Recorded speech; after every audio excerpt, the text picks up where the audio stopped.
दोस्तों बहुत बहुत स्वागत करता हूं आप सभी का। आज है 1 दिसंबर और आज से सुप्रीम कोर्ट में एक बड़ा बदलाव होने जा रहा है। नए सीजेआई जस्टिस सूर्यकांत ने ऐलान करते हुए साफ तौर से कह दिया है कि सुप्रीम कोर्ट में 3 बड़े बदलाव हो चुके हैं। तो आज से सुप्रीम कोर्ट में क्या कुछ बदल रहा है, दोस्तों आपको जानना बहुत ज़रूरी है। और सबसे बड़ा सवाल यह है कि ये जो बदलाव होने जा रहा है वो जनता के पक्ष में है या फिर सरकार के पक्ष में, क्योंकि ये अब वो दौर शुरू हो गया है जब सुप्रीम कोर्ट के फैसले पर भी सवाल उठने शुरू हो गए हैं। तो जस्टिस सूर्यकांत सुप्रीम कोर्ट में क्या बड़े बदलाव करने जा रहे हैं, दोस्तों आपको हम विस्तार से बताने जा रहे हैं। लेकिन इस बीच एसआईआर को लेकर सुप्रीम कोर्ट में एक नई याचिका, दिलचस्प याचिका दाखिल की गई है। वो याचिका क्या है उसके बारे में भी आपको हम बताने की कोशिश करेंगे। लेकिन सबसे पहले बात देश की सबसे बड़ी अदालत की, क्योंकि ये वो न्याय का चौखट है जहां लोग उम्मीदों से जाते हैं। जब लोग थक हार जाते हैं लोअर कोर्ट, हाई कोर्ट, तब वो आखिर में देश की सबसे बड़ी अदालत में दरवाज़ा खटखटाते हैं कि उन्हें वहाँ से इंसाफ अब मिल जाएगा, उन्हें यहाँ से निराशा नहीं मिलेगी। इसीलिए देश की जनता जो है, देश के जो तमाम लोग हैं, वो सुप्रीम कोर्ट में बहुत आस्था रखते हैं। और जो नए सीजेआई हैं उनसे भी देश बहुत उम्मीदें कर रहा है। अब जो बदलाव करने जा रहे हैं जस्टिस सूर्यकांत, वो कैसा है दोस्तों, आप लोग भी इस पर गौर करिएगा। आप लोग भी नए बदलाव देखने सुनने के बाद उस पर सोचिएगा, समझिएगा, विश्लेषण भी करने की कोशिश करिएगा। और ये ज़रूर चेक करिएगा ये जो नए बदलाव हुए हैं ये आपके समर्थन में हैं या फिर सत्ता पक्ष के समर्थन में। दोस्तों न्यायिक व्यवस्था में एक जुमला बड़ा मशहूर रहता है, तारीख पे तारीख, तारीख पे तारीख, तारीख मिल रही है जज साहब लेकिन इंसाफ नहीं मिल रहा है। तो नए सीजेआई जस्टिस सूर्यकांत ने तारीख पर सबसे बड़ी चोट कर दी है। जस्टिस सूर्यकांत ने साफ तौर से कह दिया है कि अब सुप्रीम कोर्ट से ये जो तारीख पे तारीख वाली बात थी ये ख़त्म की जा रही है। आपको बता दें कि सुप्रीम कोर्ट में इस समय 90 से 95 हज़ार केसेस पेंडिंग हैं और इन केसों को निपटाने के लिए भी नए सीजेआई ने प्लान तैयार कर लिया है।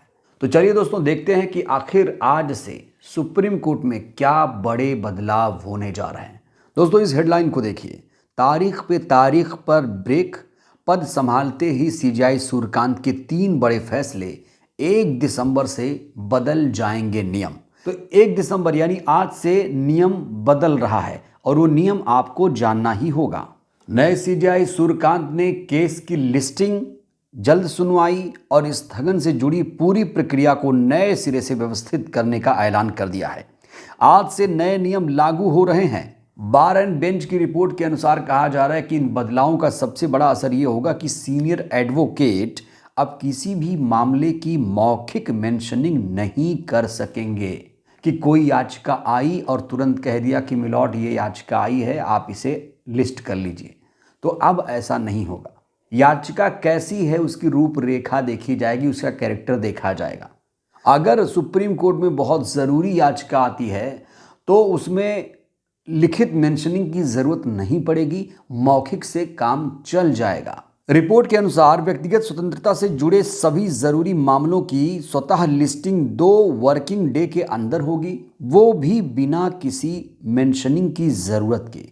अदालत ने साफ कर दिया है कि तुरंत अंतरिम राहत वाले मुद्दे जैसे बेल, अग्रिम जमानत, हेबियस कॉर्पस, डेथ पेनल्टी, बेदखली या ध्वस्तीकरण रोक बिना देरी सीधे सूचीबद्ध किए जाएंगे।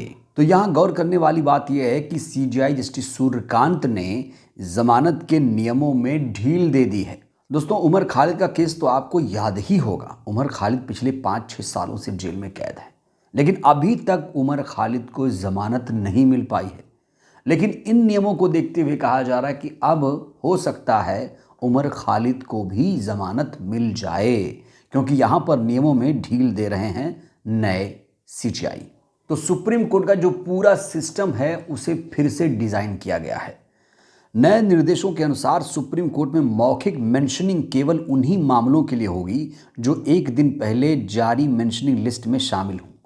सीनियर काउंसिल को मेंशनिंग से पूरी तरह प्रतिबंधित कर दिया गया है, जबकि युवा जूनियर वकीलों को ये जिम्मेदारी निभाने के लिए प्रोत्साहित किया गया है। दूसरी तरफ स्वतः सूचीबद्ध होने वाले मामलों में सबसे बड़ा सुधार बेल प्रणाली में हुआ। जैसे कोई जमानत याचिका रजिस्टर होती है, एडवोकेट ऑन रिकॉर्ड को तुरंत संबंधित राज्य, केंद्र शासित प्रदेश या केंद्र सरकार के स्टैंडिंग काउंसिल को एडवांस कॉपी देना अनिवार्य होगा।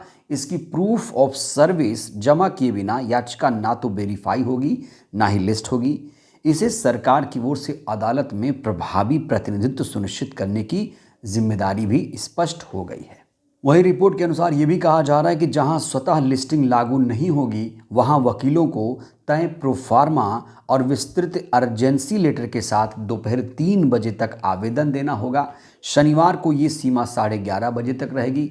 बहुत ज़रूरी मामलों में ये दस्तावेज 10:30 बजे तक जमा किया जा सकता है, लेकिन केवल तभी जब अर्जेंसी लेटर ये साबित करे कि मामला सामान्य प्रक्रिया का इंतजार नहीं कर सकता।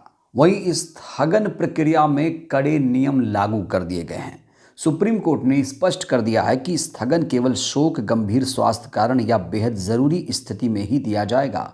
ऑनलाइन निर्धारित फॉर्मेट में ईमेल द्वारा भेजना अनिवार्य होगा और पहले लिए गए स्थगनों की संख्या बतानी होगी। तो सुप्रीम कोर्ट में ये महत्वपूर्ण बदलाव, 3-4 बड़े बदलाव किए गए हैं। दोस्तों उम्मीद करता हूँ आप लोग ये बदलाव समझ गए होंगे। दोस्तों आपको ये भी बता दें कि इस समय सुप्रीम कोर्ट में एसआईआर मामले पर सुनवाई चल रही है।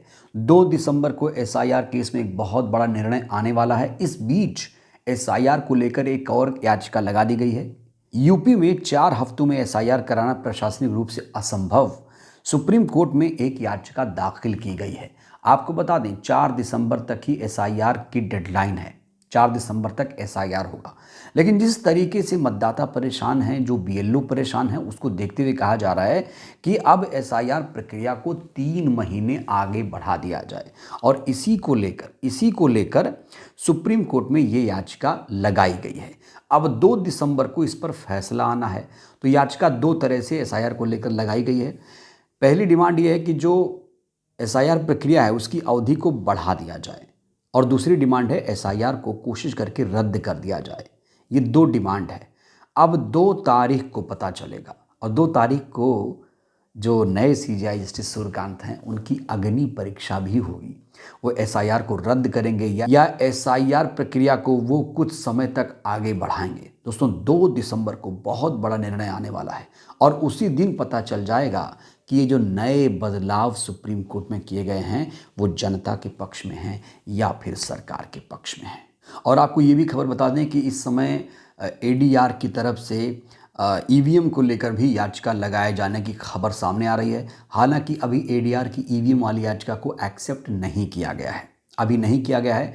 कहा जा रहा है कि 2 दिसंबर या 9 दिसंबर के बाद ईवीएम वाली याचिका को भी नए सीजेआई एक्सेप्ट कर सकते हैं। एडीआर की इस याचिका में कहा गया है कि वीवीपैट के पर्चियों की 100% काउंटिंग कराई जाए। वैन को लेकर अभी याचिका नहीं आई है। हालांकि ईवीएम को लेकर कहा जा रहा है सैकड़ों याचिकाएं इस समय सुप्रीम कोर्ट में लंबित हैं।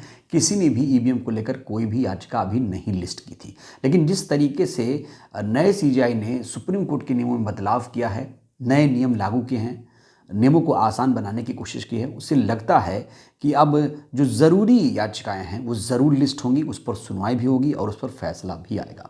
बहरहाल दोस्तों इस वीडियो में इतना ही। जिस तरीके से सुप्रीम कोर्ट ने ये बदलाव किया है, नए सीजेआई ने ये बदलाव, क्रांतिकारी बदलाव इसे कहा जा रहा है, आपको ये बदलाव कैसा लगा? आप इन बदलावों को कैसा देखते हैं? आपको नए सीजेआई से कितनी उम्मीदें हैं? राय दीजिएगा। धन्यवाद।